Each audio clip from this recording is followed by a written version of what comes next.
What up, y'all? This is Urcon, signing back into 6 days of snow. So, you thought we were done with this one, huh? You thought? I did too. And then I realized there was more to it.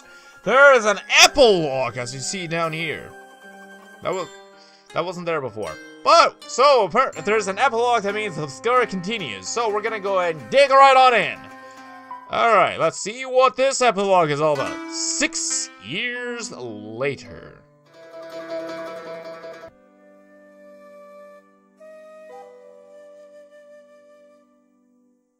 She collected her daughter from the daycare center at 3 o'clock after she finished having a late lunch with Maki.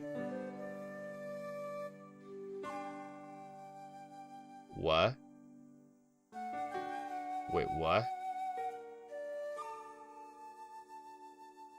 Who picked it up, their daughter? Over a gently steaming plate of still warm chicken gyoza and hearty nourishing rice, she and Maki had discussed Mr. Terada's comments about their tanka poems. Though she was still a relative novice, Mr. Terada had been very complimentary about her poem. Apparently, her use of repetition had captured the peaks of the snowy, desolate mountains perfectly. She had blushed with pride as Mr. Terada had complimented her, her head bent. Shyly, she had tried to claim that her poem was not that good. Not really. It didn't seem fair to some of the other women who had been studying under Mr. Terada for years. If she captured the silence and sadness of the mountains, it was because of her own lived experiences. The words had welled up not from vague ideas or reminiscences of blurred photographs, but from her own past. This is Reiko, isn't it? Oh boy! How could she be complimented so highly? Mr. Terada, no less, for indulging so in her own memories. Okay, if she had a kid, apparently, Edgy and her did not have protection. Oh boy. But Maki had laughed when she protested and told her to be less humble. You should learn how to accept the compliment. They won't kill you. Maki had curdled while biting into the crisp outer shell of her gyoza. I suppose I still need work on that, she replied, her head bowed in suitable humility. Maki laughed. You've been attending classes here for almost half a year now. You don't need to be so polite. That's just how I was raised. You country girls are all so funny. Country girls? I take offense to that one. Funny? How? You get so flustered whenever somebody says something nice to you. You're not allergic to compliments, are you? Maybe. I'm just unused to it. People didn't used to be so nice to me. Well, get used to it. I think you have real talent, and you're fun too. Hey! Maki waved over a passing waiter without any restraint. Can we have some more green tea? She'd been mortified by Maki's openness and had slunk down in her chair, her face bright red. Wow, okay, so you got a few things to learn in the city, girl. City-born women were so different to those from the countryside. She had reflected while the water topped Maki's cup. You mean tea, not water, tea. Maki had no problems accepting compliments from Mr. Terada. While some of the other students at Mr. Terada's poetry lessons would try to deflect his praise, Maki never bothered. She simply smiled. And some of the women, the ones who hadn't been born in Tokyo, thought Maki was too shameless. They whispered about her behind her back. Initially, she had agreed, but after 3 weeks, she changed her mind. Maki was incredible. She was everything she had always wanted to be, and everything she could never be. Who is Maki? Is that like a friend or something?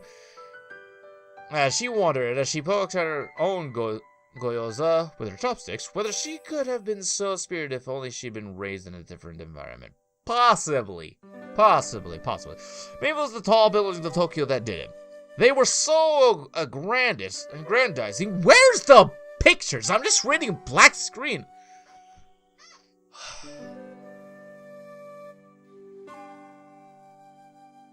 I don't know. Maybe it was the one born here amidst the hustle and bustle of cars and shops and sprawling residential areas had to be assured of their own sense of self, or else they would get swept away. Maki wore Western fashion. She turned her nose up at traditional Japanese clothes and instead wore the most amazing outfits. Flared trousers, button-down shirts, or print dresses with hems that stopped at the knee. It was Maki who, after her first session with Mr. Terada, had taken her shopping. She showed her current outfit, maroon sweater and pleated skirt, to the older woman's tutelage. It had been a bit disconcerting at first to wear something so very short, but it was liberating too. So this was how Western women dressed, sort of? She had never imagined. The process of reinvention was hard, and sometimes it was scary, but it was never without merit. Finally, free from the colors and manners and gestures that had been imposed upon her for years by her mother, she could be the woman she had always wanted to be. Bold, fierce, determinedly independent. The dinner with Maki concluded. She hoisted her bag about her shoulder and set off to the nursery. It was only a few streets away from the restaurant, so she walked. It was the middle of November, and it was starting to get cold. Though no snow had fallen, the air was chilly. It tugged at her hair, making it flutter behind her like a wave. It was nostalgic. It reminded her of home. Did it now? Okay. Maybe that was why she'd written the poem about the mountains. Okay. That makes a little bit of sense. Ever since her move to Tokyo, she paid little attention to her memories.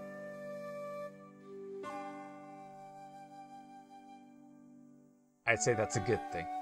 Especially after what happened.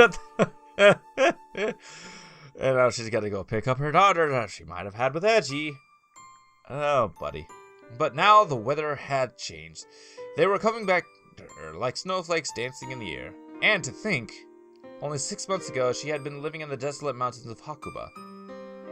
How things changed. Her daughter, Yukiko, was delighted to see her mother. Though they'd only been parted for a few hours, to her it must have seemed like years. Yukiko threw her arms around her mother's neck and clung to her close like a monkey. She laughed in turn and scooped Yukiko up in her arms. Yukiko was only 3 years. Oh, only 3! Oh. Okay, so... Oh. So this isn't Edgy's daughter. Okay, that's good to know. Or else this would have gotten even more awkward than it should have been. And she could be cradled as easily as a bag of flour. She had to stop by the supermarket on the way home to buy some pork for dinner. Pork was her husband's favorite, and she even has a husband. Oh my God! She had been so very busy with her work ever since their move to the big city. But first, she had somewhere she wanted to go. Okazaki's. Okazaki's was a small, relatively dusty bookshop that had been built many years ago. The shelves were wooden and reached all the way up to the ceiling, and they were crammed with old tomes. Oh my goodness. Is this her happy ending? Is this her happy ending? Oh, this is awesome! Oh man. The inside of the shop was lit by gas lamps, but they were always dimmed, perhaps to preserve the books. Some of the books in this old place, decrepit though it was, were rather valuable. At least that was what the owner said. She wasn't too sure if she believed her. The owner was a peculiar woman. She had gleaned through repeated visits that the owner had inherited the shop of her grandfather, and she had done little to fix it up. It smelled peculiar inside the shop, of dust and ink and bonchiti. Bonchiti was known for its strong, straw-like smell, which made the young woman think of farms. It was the owner's favorite drink, and she always had a mug of pale green bonchiti with her. Yukiko didn't like the smell of the tea, and she would always complain when her mother took her to this small, out-of-the-way library. Apparently it hurt her eyes. Oh. Her mother had ceased bringing Yukiko with her for a while, to lessen her complaints. But today was a special occasion. After months of searching on her behest, the owner had finally managed to get her hands on a book she had been seeking for the last 5 years. I think I know what book she's talking about. Wait.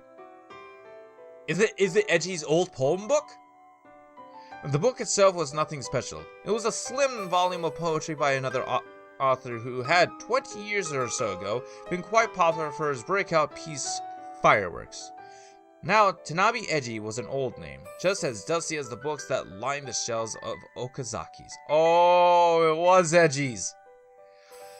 It was still possible to find his anthology of earlier pieces, including the famed Fireworks, and she had covered a second-hand, dog-eared volume of his first and only novel in a second-hand bookshop. But this collection of poetry was different. Unfortunately, the poetry anthology hadn't been as moving as she had remembered it in her childhood, and the novel was almost excruciatingly maudlin.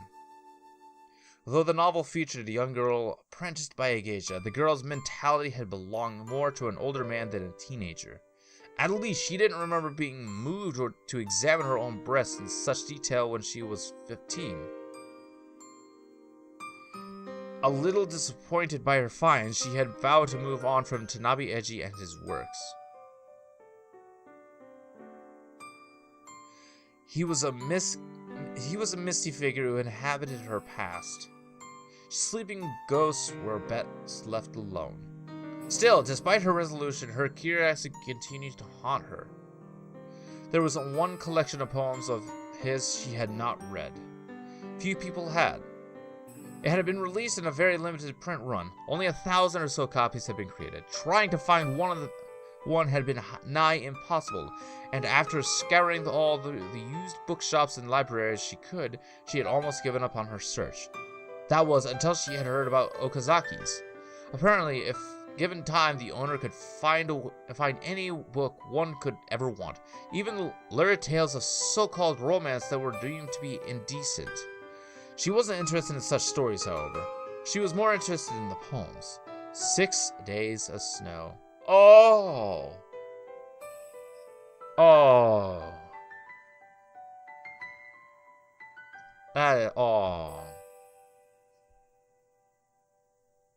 man.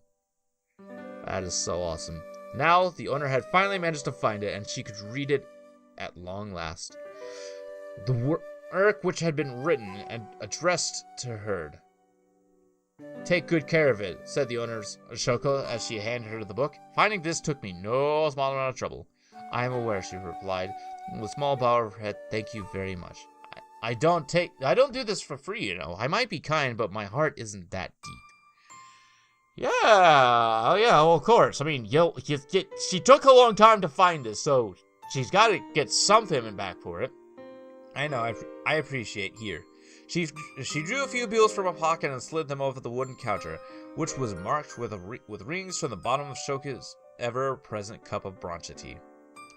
Shoko, as she had discovered, wasn't the sort of woman who bothered with silly things like coasters. The bookshop was so dingy and run down there was little point. "This is the rest of the payment, as we agreed." "Thank you," said Shoko with a small bow of her head and a cat-like smile. "It's a pleasure doing business with you." She took the book in her hands, holding it reverently, and walked to the back of the shop. There were a few chairs set for prospective buyers to flip through their future purchases, but few people used them. Maybe it was because of the smell. It was so dingy in the back of the shop it was hard to see, but at least the smell of the matcha tea was less pervasive here.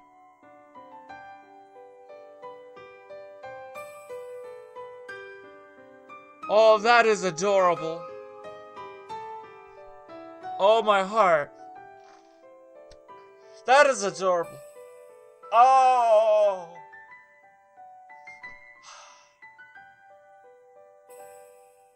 I feel happy. I feel composed. I feel good. She took a seat on a chair, the book in hand, pulled Yukiko on her lap. Yukiko squirmed for a few moments, evidently displeased by this arrangement, though she had clung to her mother desperately just a few moments hence. "Mummy," said Yukiko, pouting, "I'm bored. Can we go home now?" "Just a second. I want to look at this first." "Can you look at it at home?" "I could," she said with a small pause. She could take this book home if she so desired. She had paid for it, and it belonged to her now. It was yet another volume she could add to her slim collection of Tanabe Eiji. But reading Eiji's works at home, where she cooked meals for her family and played with Yukiko and slept with her husband, didn't seem entirely right. Yeah, that wouldn't seem right. This was an experience that was best had in a place like Okazaki's, in the dark and in the gloom. It was a place where she had, well, it doesn't look very dark and gloomy to me.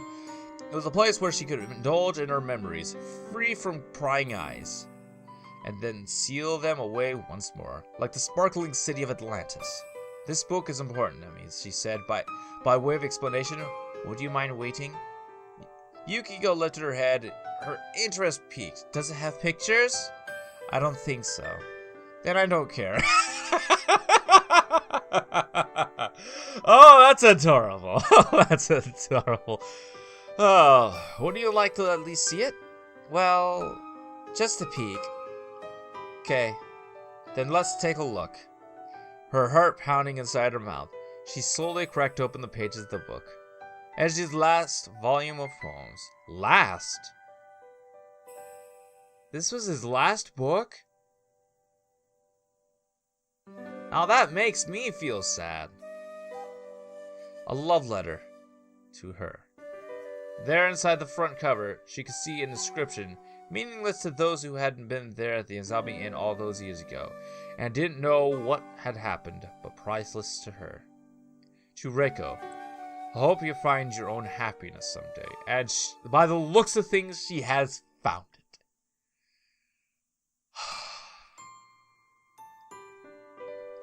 Reiko sniffed. She felt something catch in her throat, and she didn't think it was the dust. She looked down at Yukiko, cradled in her arms. Her weight was warm and comforting against Reiko's lap. She thought about her new life in Tokyo, the poetry lessons. Yes, that's cool. She even took poetry. She was inspired by it. Okay, maybe not inspired by it. And the art classes and her feeble attempt to learn French. Oh, art and French too? You're getting out there, girl. You're getting out there. The meals out with Maki and the large shrines far, far fancier than anything Hakuba had to offer, and her childlike amazement upon her very first trip to the cinema. She thought about her new friends and her husband and their plans to travel the world. China, France, Italy. She thought about all the places she had seen already and all the places she wanted to see. Oh wow. That's awesome. Something keeps getting in my eye, I don't know what. She thought about the people by her side and the people she had left behind. She thought about everything that had led her to this moment. Sitting in the back of Okazaki's, surrounded by bookshelves, her fingers poised over Tanabe Eiji's 6 Days of Snow. She thought long and hard, and then, "Hey, Mummy," Yukiko piped up suddenly, "aren't you going to turn the page?" "Oh," said Reiko, starting in surprise. "I'm sorry. Were you thinking about something?" "I was thinking about a lot of things." "Happy things?" "Some of them." Yukiko screwed up her face. "What?" "I don't like sad things." "Neither do I." And that was why Reiko had vowed she would leave the sad, lonely little girl from her past behind her. She was a new woman now, her own person. Maybe in the end, she didn't need to read a second-hand account about herself from a man she had barely known and hadn't loved, but the thought she might have cared for. About her own loneliness. Sorry, I'm okay. She had moved on from them. The words on the page would never change, but she had. She had changed more than she had thought was possible. Why was she trying to find her old, lost self amongst these static pages? Time could be rewound as many times as you wanted within a series of poems. You just needed to keep flipping back to the beginning. But real life didn't work that way. Her life didn't work that way. And she was thankful for it. She didn't need to dig up her old memories now, like the snow that had fallen around the hot springs. And so, with this thought in mind, Mummy? Reiko closed the book. She set it one side. She had paid a hefty sum of money for it, but now she no longer wanted it. She no longer needed it. Are you going to leave the book behind? Asked Yukiko. Golly, stop. I don't know what the heck is going on, but okay. That's right, Reiko replied. But why? Because, said Reiko, resting a kiss against Yukiko's, I already have what I want right here. If Eiji had written these poems hoping Reiko could become happy one day, he needn't have worried. Reiko's life might not have been a fairy tale, but that didn't mean she would be unhappy forever. All snow melted if you gave it some time. Oh! I'm so glad I found that. I'm so glad I found that. Oh, man. Alright, what's in the extras? Let's find out. Return. Oh, no. Let's see what... Music box. Oh. And then notes. Oh. Hello, everybody, and thank you for reading 6 Days of Snow. I hope you enjoyed it, and even if you didn't enjoy it, I hope you didn't find it too dull. It wasn't dull. It was just kind of uncomfortable.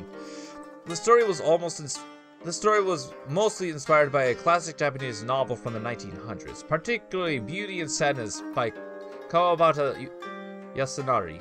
Beauty and Sadness is about a married middle-aged man similar to Eiji who has a love affair with a 15-year-old girl, writes a novel about it, and becomes rich and popular from the profits. Later in life, after the two main characters have parted, they meet once more and learn they still love one another, despite everything that happened. I wanted to write a story inspired by Japanese literature because I loved how pretty Kawabata's prose was. Kawabata's prose is rather simple, and from what I recall, it doesn't utilize too many long sentences or florid descriptions. Everything is told quite sparsely, but each word feels very precise and well chosen.